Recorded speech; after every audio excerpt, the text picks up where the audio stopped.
Hello. Today's day 37. It is Thursday. And today we are going to venture into the realm of some additional body awareness work. I have no idea. This is probably on a tricks list somewhere. But this is something that I teach in my fitness classes that we work on. And it's usually something that poses some glitching points for some people and some dogs. There are lots of different ways to do this. I'm going to show you some ideas of some ways that you can work on this behavior. Each dog is a little bit different, and the way that the dogs respond to information is a little bit different. So this is definitely one of those skills that you kind of have to do a little troubleshooting on and sometimes get creative with in order to figure out how to help the dogs learn what we want. What we're going to work on is some independent rear leg lifts. Okay, so we are going to want to teach the dogs that, sorry, the chickens are flopping around outside my window. We're going to help the dogs learn to understand how to pick up their rear legs independently. Ori can do this as long as it's on a prop. I just simply have never put it on a cue. So we're going to get him to demo it. Choo Choo has this on cue. It's one of his most favorite tricks ever. It's called Mark It. So he'll actually go over towards anything and hike his leg on it. People have thought he's going to pee on him before. Choo Choo doesn't even hike his leg when he pees, so fortunately that's not an issue. But so there's, again, a lot of different ways to help the dogs with this information. You will have to see what works best for your dog. I'm going to show you some different things that you can try that will just give you some ideas of how to do it.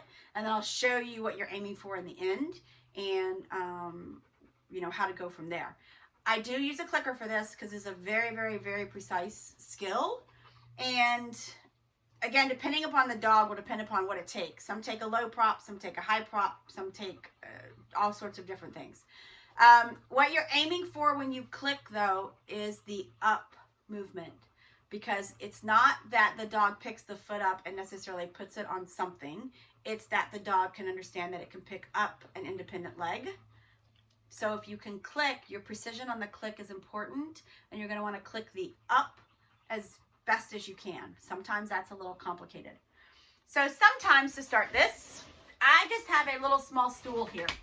So what I'm going to do is I am going to sit back here, away, and what I am going to do is toss a treat away, and when he comes back in, I am going to aim to click the pickup of his left rear foot. I didn't toss that cookie far enough away.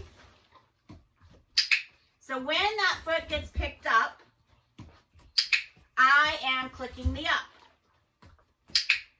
Trying to, anyhow. Sometimes it's hard to see. I'm not even for sure if that was even remotely close. Good. Okay, so I've been giving him information on his left rear leg, right?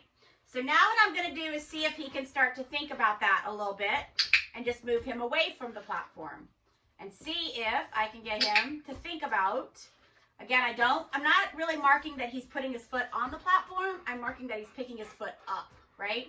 So I'm going to scoot him away and see if I can get, yes, good boy, the click to happen before. There we go. That was a nice one.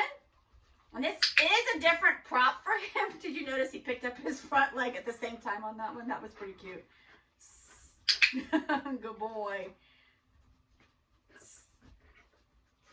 Good.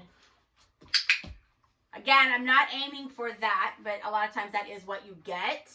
So I'm just going to pull him aside and let him think about where that prop is and click before he gets to it now. Whoops, bad click. Got a little too close. Let's see what happens. Good. So now the prop is there, but not necessarily in his reach. Good. But he still has something back there to think about. So you can see he's thinking about targeting that, right? So I warmed him up with trying to give him some information in a simple and easy way. Just come over, go across the thing. Sometimes that's hard to see. You may have to start it here where you just put the prop out. It depends. And again, depending upon your dog will depend on what kind of prop you use. He actually learned this with an upside down flower pot, because it was what we had at the time when we sat down to work on it, and it was about 8 or 10 inches off the ground, and so I would walk him over it, and he had to, of course, pick that foot up. So it was kind of an exaggerated prop to start him with, but that's how he started it. You can also utilize, so this is just a little bench that I used. You can also utilize a cavaletti, if you have a cavaletti. I do it a lot on cones because it allows me usually to get a little bit higher reach with my guys. If you have small dogs, of course, you've got some other options that you can probably play around with as well. My guys are all decent sized, so sometimes having an upright object helps the dogs as well. So you'll see where this goes.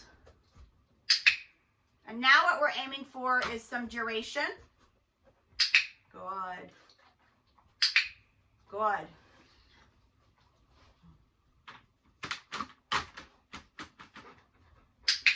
And again, he does not have this on cue.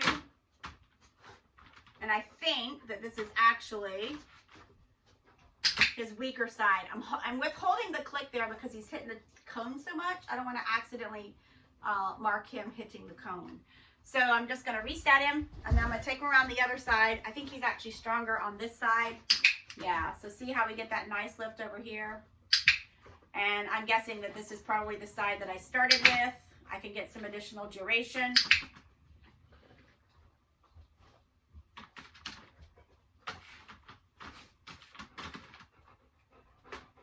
Good boy.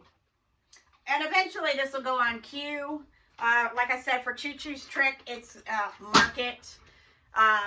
Choo Choo also has, for the most part, all 4 of his feet on a number cue. So he's got 1, 2 in the front and 3 and 4 in the rear. So we've also added that cue as well for this. I think there's lots of other things out there that I've heard people use. In terms of side, Choo Choo's is market, whether it's right side or left side. And it's cued with a hand in terms of which side I want it. So of course you could do whatever you want to do for naming purposes. But this is definitely a challenging skill, but it is super fun. It's super cool when the dogs get it. It's great body awareness. You can use it. It's great for balance, right? Because when that leg comes up, then we've forced a weight shift on the dogs as well. So it's fun to teach. It takes a little bit of time for them to sort through. So you're going to probably want to work this for short little segments because it kind of fries their little brains. And again, another great game to play at mealtime or for their kibble. So I imagine it's on a tricks list somewhere, but I don't have any idea what level. So if you're aiming for some high level tricks, I would presume this one's probably a little farther up the chain than some of the others. But hopefully this will give you guys something new and a little more challenging. And this is in the realm of the body awareness aspect and the balance aspect. So a little more into the fitness realm.